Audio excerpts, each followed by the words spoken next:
Ladies and gentlemen, welcome back to TLT Talks.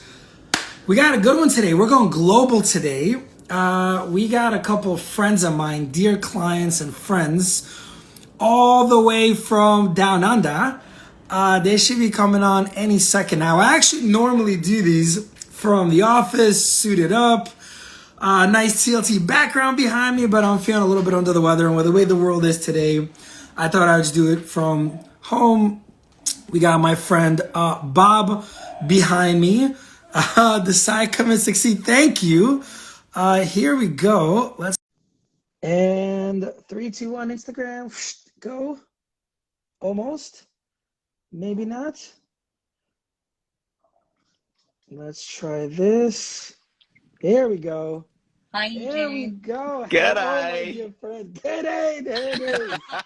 There it is. I see Michael Rima's on here. He's joined as well. Our head of operations, finance, and marketing. One of my best friends is from down under as well. So I get to have an Aussie on the team now. It's so amazing. The best people ever. Amazing.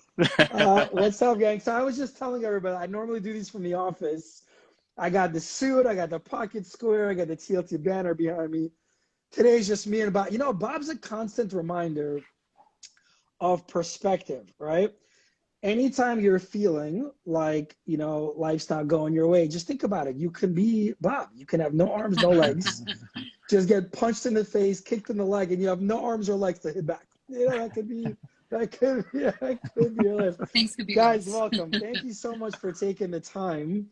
Thanks, For taking the time to chat. For all those watching, there's lots of people that are thinking about selling these days, and some people might have thoughts, concerns, etc. So I thought, you know, we just went through a really successful sales process, and I thought, what better way to talk through pain points that sellers may be having than talking through it with sellers that have just successfully completed the process. So if you guys just take a minute first to introduce yourselves, tell us who you are, tell the viewers that are gonna be watching this who you are. And then we can jump into like a nice chat about, you know, the sales process. Sure. Let's do it.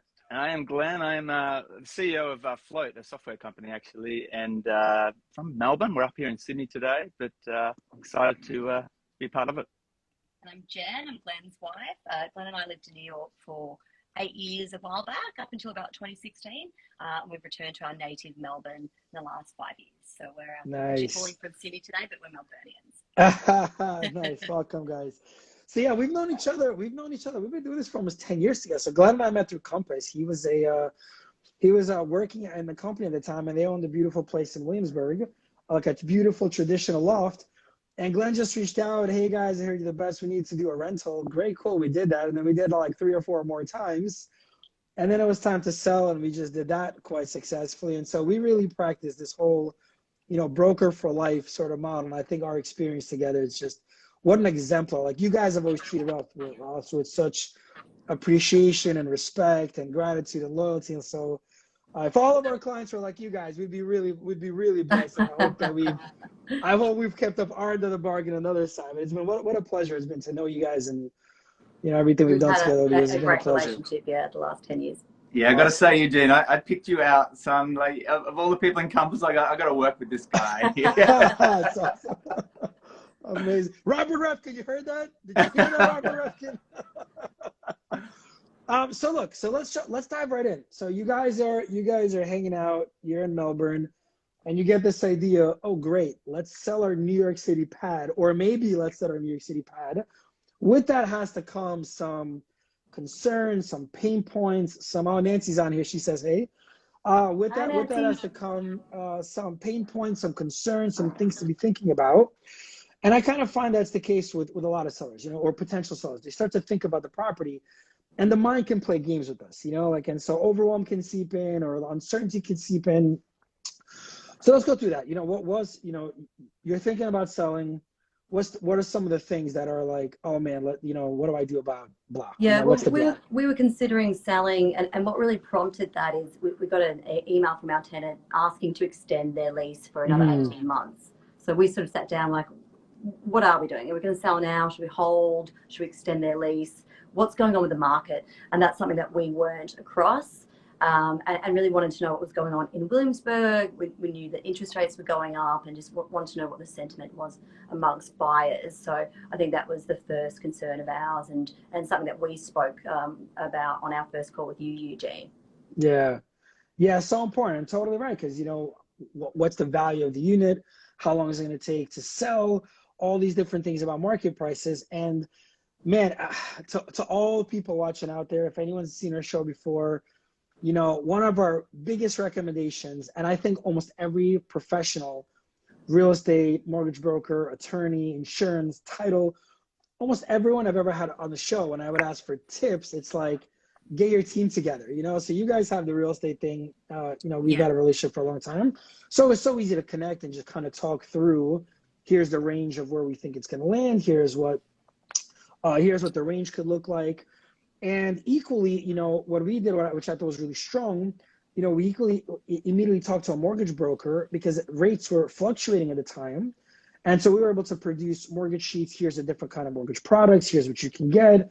And then obviously the attorney, again, it's an international purchase. What does that mean? What could that look like? It's not like you guys are going to fly it for a closing. So folks out there, very important, have your team together, whether you're localized when approaching this process, or you're doing this from across the world. In either case, really important to have a solid team to support you through the whole process, right? So yeah, it was great. We got together, we gave you guys a couple of different ranges of pricing. I think we were very close anyways. You had some thoughts about pricing. Yeah, I think we were relatively aligned. It's one thing I have read some articles about what's going on in New York and Brooklyn and the market, but having sort of your expertise to talk us through what was happening at that time in a time when markets changing pretty quickly, I think eased our concerns. Yeah, no, it was great. Again, I thought you guys were very great. Sometimes I thought your evaluation coming into the conversation was pretty strong. And then going through with the different options is, there's multiple ways to price. Do you underprice and look for a bidding war? Do you overprice so we kind of got through all that. Again, that's the other piece for any sellers that might be out there watching. There's not just here's what you do, here's the price. There's different strategies that will yield different results. And so again, you just want to make sure you link up with your team. What else? So pricing was one. We navigated that in our very first call together, obviously. Anything else that when you were first thinking about the process kind of gave you pause, or the butterflies in your stomach or whatnot?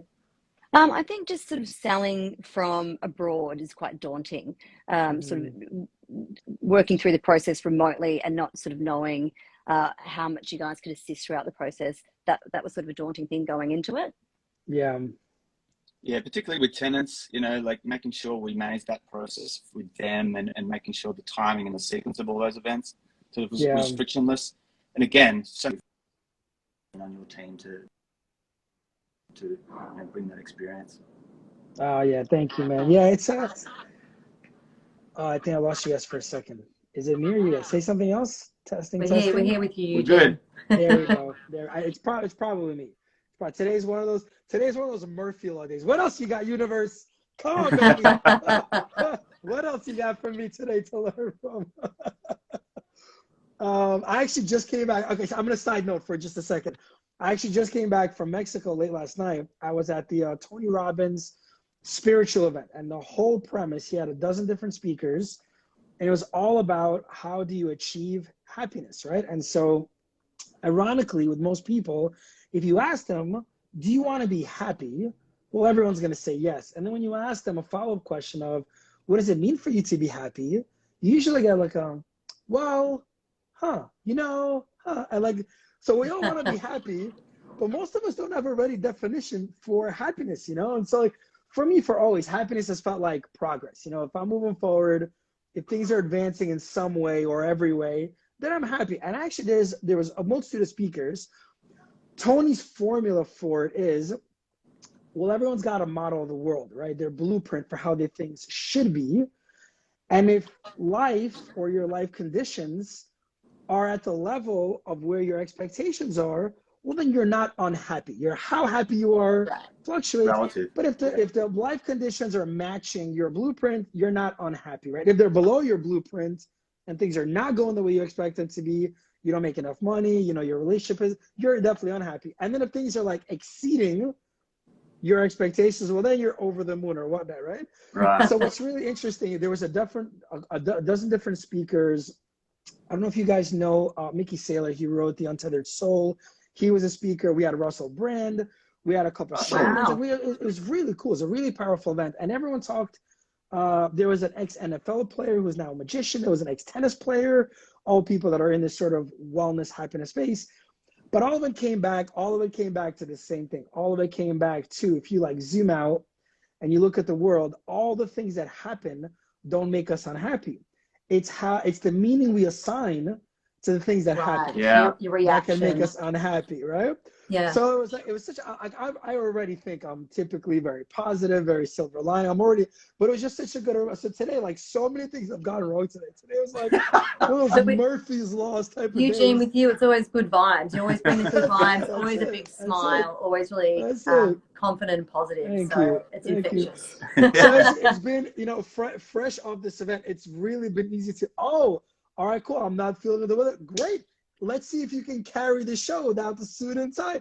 Oh, the Wi-Fi's down all day long. Let's see if we can be more efficient, Eugene.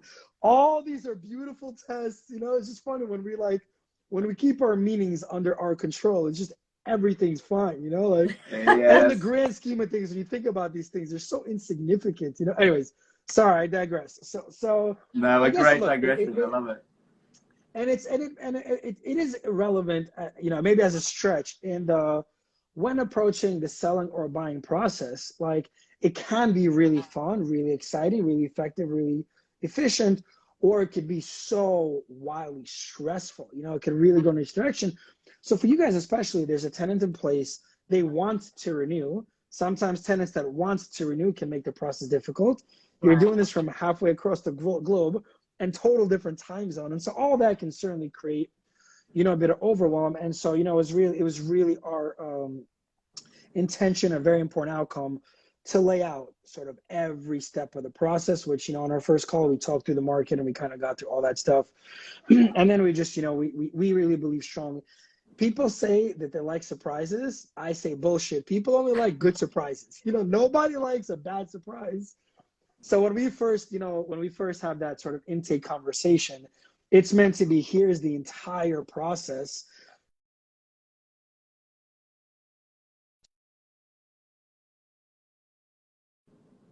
Instagram limit popped Just up. lost you there for a bit. Back on track. Oh, good. Just welcome.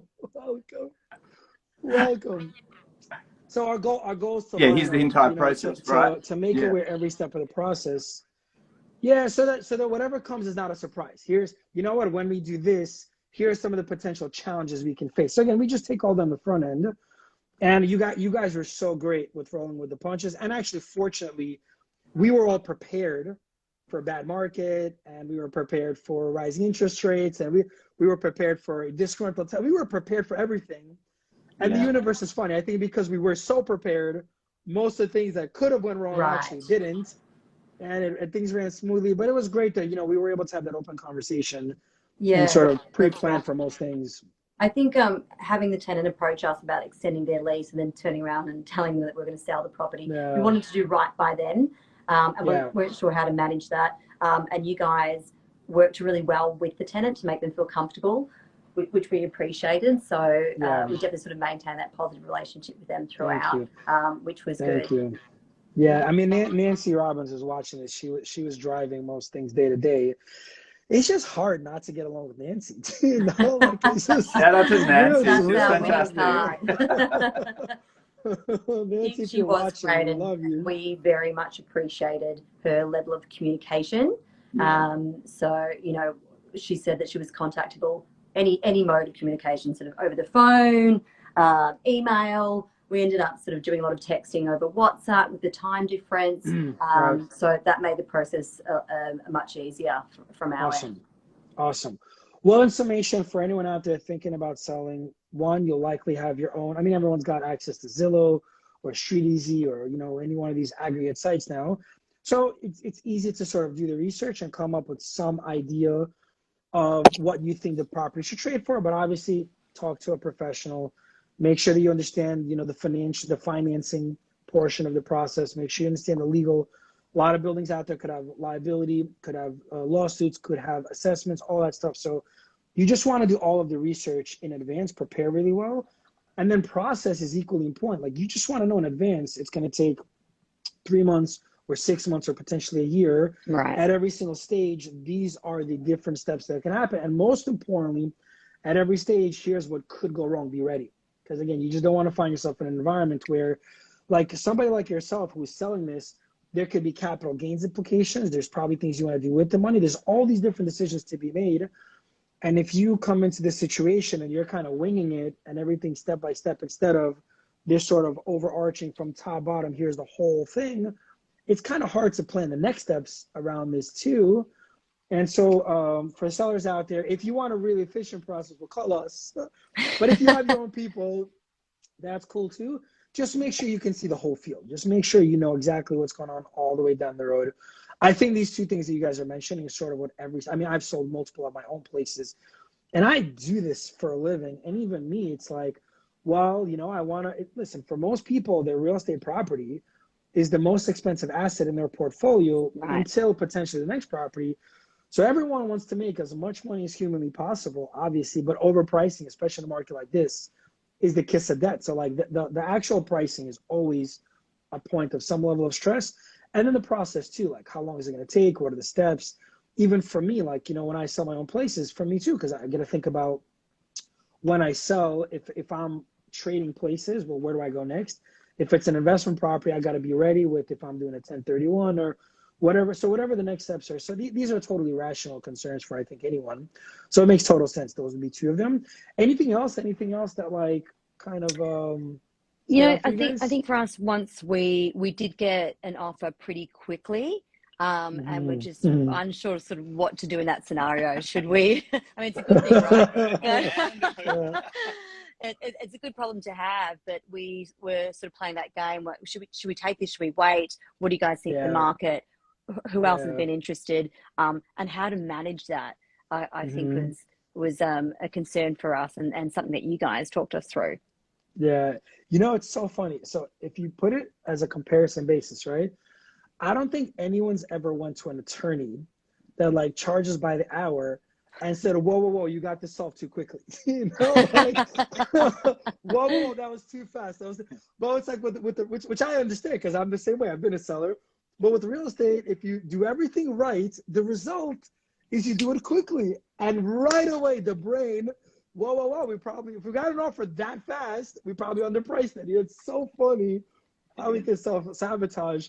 And with you guys especially, I thought it was such a healthy chat because, a bird in the hand is not always better. Sometimes it's not better. Right. And in our case, again, I think it's a testament to our success together because we had talked through all this in advance. And we said, hey, look, when we launch this thing, because of the type of property we're probably going to get a lot of traffic. But for those of you watching, there's a loft space, and that's not for everybody. And essentially, we knew we'd get a heavy load of traffic. That doesn't necessarily mean that everyone's going to love it. And we knew that, we knew there'd be probably an offer kind of quickly. But we were also up against a tenant leaving and potential negative cash flow. We were up against rising interest rates. And actually, kudos to you guys, because since we've closed, interest rates have gone up 4 times or 3 times, whatever it is. So it's never just a one thing. It's always all factors. But yeah, for sellers that might be watching, again, if you're having these conversations sort of on the front end, well, look, we're going to launch. Here's the expectation. Because of the strategy is ambitious or high pricing, we're not likely to get an offer very quickly. Or, we're going to come to market right at market value.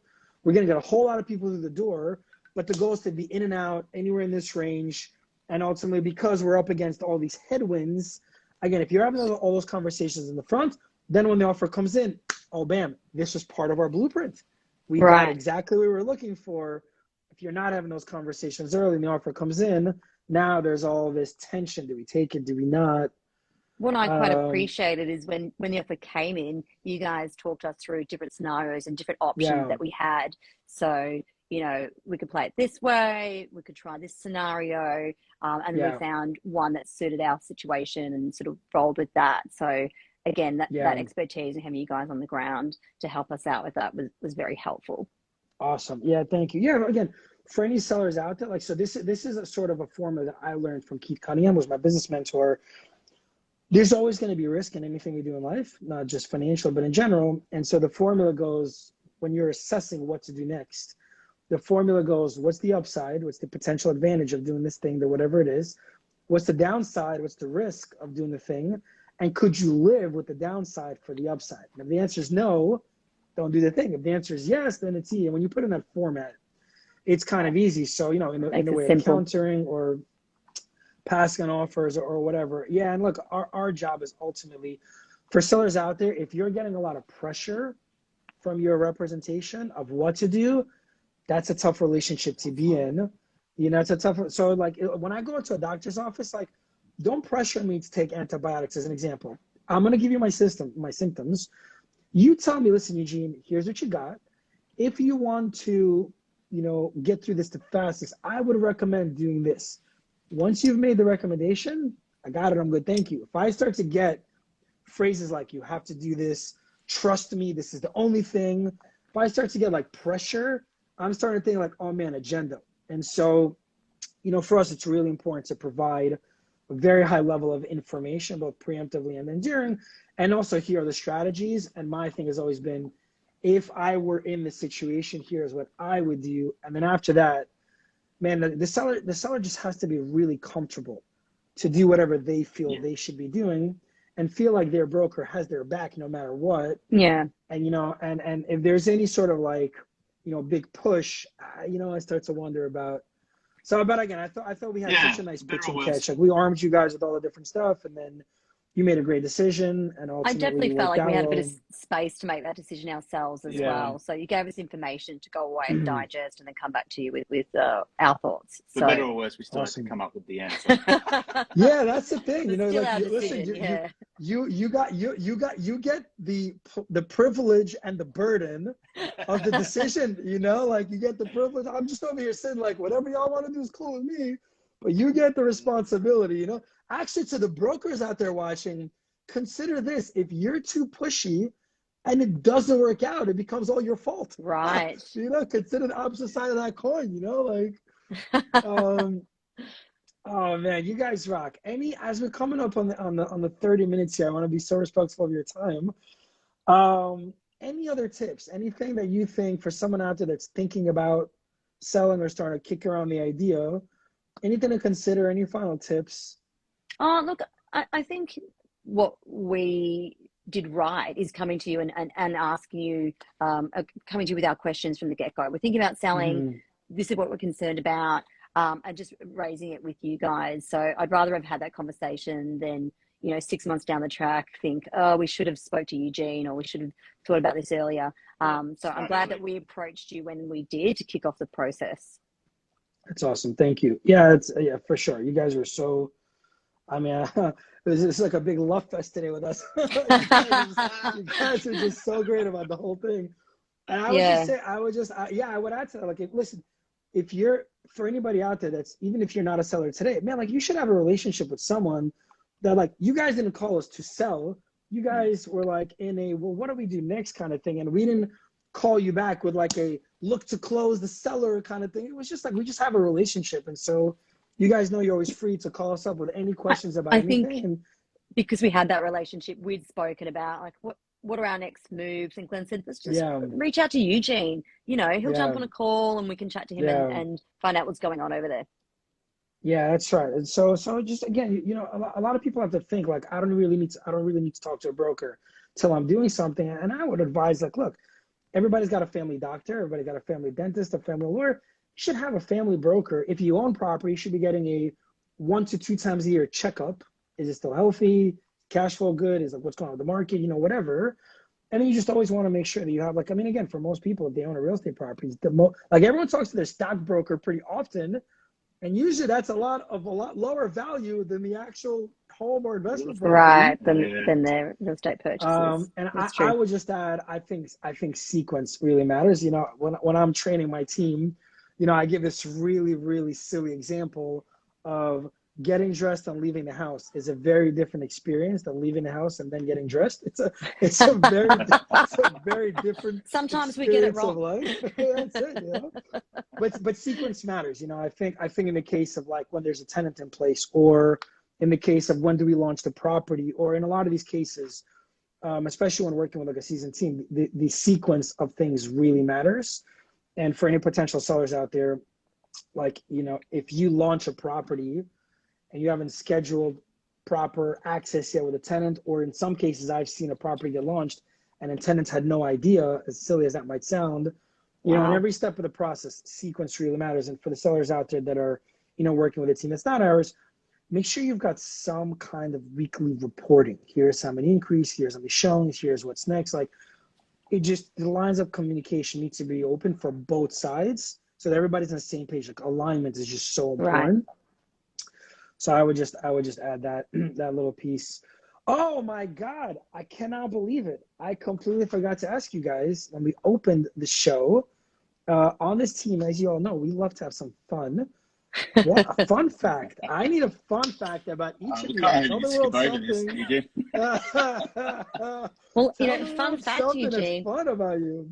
I'm an accountant by trade, but I very nearly threw in the towel early stages of my career to become a real estate agent. So perhaps our next call is going to be, I really wanted to become an agent. And even throughout this process, after a couple of calls, I actually came home to Glenn and said, had a call with Nancy today. Do I want to become an agent again? So maybe our next call is some career tips. Oh, there you go. Well, you know, whatever you need, I'm here. That's awesome. That's awesome. Hey, you know, we could use the referral source down under for once in a while. Yeah, maybe I can help out with the Compass down under office. There you go. All right, Glenn, what about you? Well, fun fact for me, I used to DJ quite almost professionally, and one of my favorite gigs was DJing for a John Bon Jovi fan club with John Bon Jovi. Wow, that's awesome. That's awesome. That's I played about 8 John Bon Jovi tracks that day. Nice. So we very nearly had different career paths, Glenn and I. Yeah. So cool. So cool. It's funny. So on that note, like, for those watching, you know, we were catching up right before, we were talking about this fun fact bit. And I'm like, you know, my fun fact, most people don't know this about me, but like right out of high school, I was a professional bowler. And so we went up and down. I was like, you know, listen to me, being on the bowling team, even if you're the captain, or I won rookie of the year for the bowling team, we won a city championship my first year on the team. It's not the same as like being the quarterback or being the star point guard. You know, being the star bowling player is not the same. And when you're walking through the halls carrying a football or a basketball, you get very different looks than carrying the bowling bag, you know. However, I can say that one of my fun facts is, for a short period of my life, I was a professional athlete. That's I think that's a good claim to fame. Do you still you still hit the pins? You're still going down the bowling alley and giving not for a long time. We actually went recently, like a couple of weeks ago. We're like the family, the kids, everyone, and every time we go, my wife makes fun of me because that's how far back we go. My wife was with me when I was a pro. We were already dating, and like bowling, like everything else, there's like if you look at like a golf player and their swing, there's a whole process that happens. It's the same. Like when you line up in the lane, you get in the lane, you take a ball. So I had my process, and she was with me when I used to like practice and yada yada. We used to like go bowling together, and I used to practice. And there's a whole concept of bowling that most people don't know, like. The lane has certain oil patterns, and depending on the oil pattern, you have to use different equipment. You have to make adjustments mid-game. There's a whole science. There's like a whole science to it. So we went bowling the other day, and the entire time everyone just made fun of me. Oh, watch him, he's gonna do this thing now. Like, tell me about the oil. I'm like, all right, you know, F off, you guys. Like, so naturally, I let my game do the talking, and I destroyed everyone. And I was like, any more questions? Still got it. Any more questions? Yeah, in some ways, it's like riding a bike, you know, in some ways.